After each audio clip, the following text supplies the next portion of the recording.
tupp Hezbollah te mu jege lool réewum Iran moom moomee di Naim Qassem daal dina wax démb ci bésub dimanche gi fukki fan ak juróom benn ci weeru février ne gouvernement bu Liban de ñoo war a nag dëggal seen bopp daal di wax soldaaru israélien daal ñu daal di jël seen troupe ya génni fi nga xam ne mooy sud Liban te nag fukki fan ak juróom ñett ci weeru février maanaam ëllëg bi nga xam ne la ñu wax ne cessez-le-feu boobee nag la war a jeex kon nag Israël war na jóge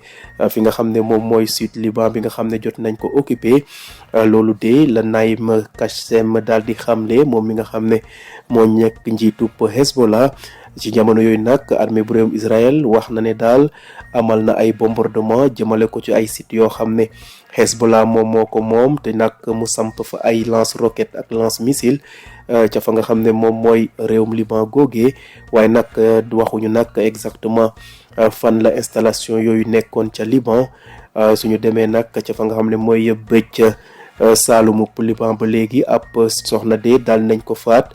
ginnaaw bu Israël sokkee ay sox jëmale ci ay réfugiés yoo xam ne dañoo doon ñibbi seen kër loolu de agence bu ñuy wax ANI te nekk ca Liban moo xamle ni mel. jóge fi nga xam ne nag moom mooy goxub Moyen-Orient googee dem nag ca région des Grands Lacs ca République démocratique du Congo groupe armé bu ñuy wax M23 ak armée rwandaise bi nga xam ne moo leen di jàppale daal ñu ngay wéy di amal tànkub kanam ca fa nga xam ne mooy goxub Sud Kivu ginnaaw bu ñu nag tegee loxo fi nga xam ne mooy Goma fi ville bu ñuy wax Bukavu de nekk capitale provinciale bu ville boobee nga xam ne lu tollook 1 million ci ay doomu aadama ñoo fay yeewu armée bu Rwanda ak ñi ñuy jàppale di M23 jot daal di nañ ko teg loxo loolu nag la gouvernement bu Kinshasa daal di xamle ginnaaw bu loolu amee ñenn ci kilifa bitim réew yi daal ñaawlu nañ ni mel. ñu ngay ragal nag li jëm ci wàllub kaaraange askan ba daal di tumuranke ci njeexantalub semaine bi sax ki nga xam ne mooy njiitub armée bu réewum Uganda di doomu président ba di Yoweri Museveni doomam bi daal wax na ne su moytuwulee dina teg loxo fi nga xam ne mooy Bunia di capitale province bu Ituri loolu nag kàddu yooyu nag ba mu ko yëkkatee daal ñu bëri daal ñu ngi koy jiixi jaaxa ci ni mel wax ne nag ndax manees naa nekk ndax armée ougandaise mu ngay xeex ca bëj penkub République démocratique Congo ci seen diggante ak ñi nga xam ne ñoom ñooy groupe armé yu ñuy wax ADF. jeexale xibaaru bitim réew yi ca fi nga xam ne mooy Europe de l'Est ay waxtaan manees naa am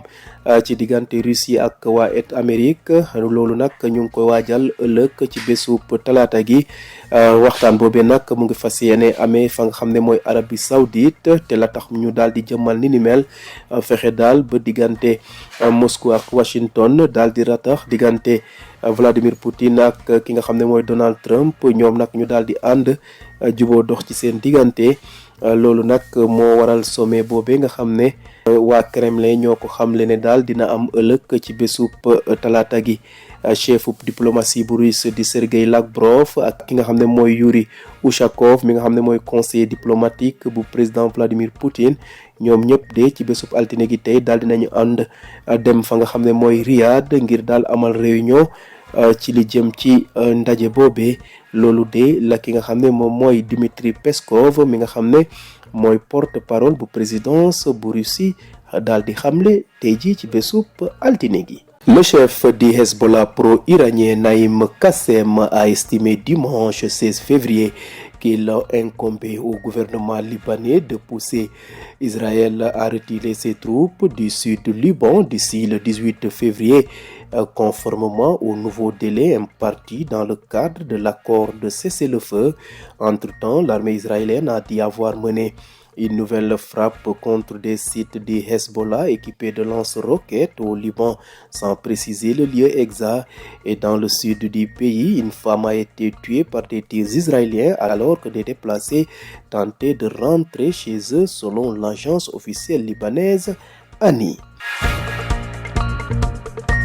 Quittons le Moyen-Orient pour la région des Grands Lacs. En République démocratique du Congo, le groupe armé M23 et ses alliés de l'armée rwandaise ont poursuivi leur avancée dans le sud de Kivu. Désormais, Bukavu, capitale de la province et ville de près d'1 million de personnes, est occupée, a confirmé le gouvernement congolais à Kinshasa. Cet événement est condamné par plusieurs chancelleries occidentales qui s'inquiètent d'une nouvelle dégradation de la situation sécuritaire.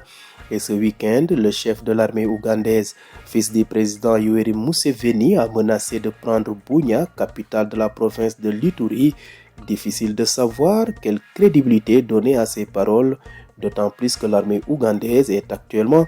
déployée dans l'est de la RDC dans le cadre d'une opération conjointe contre le groupe armé ADF.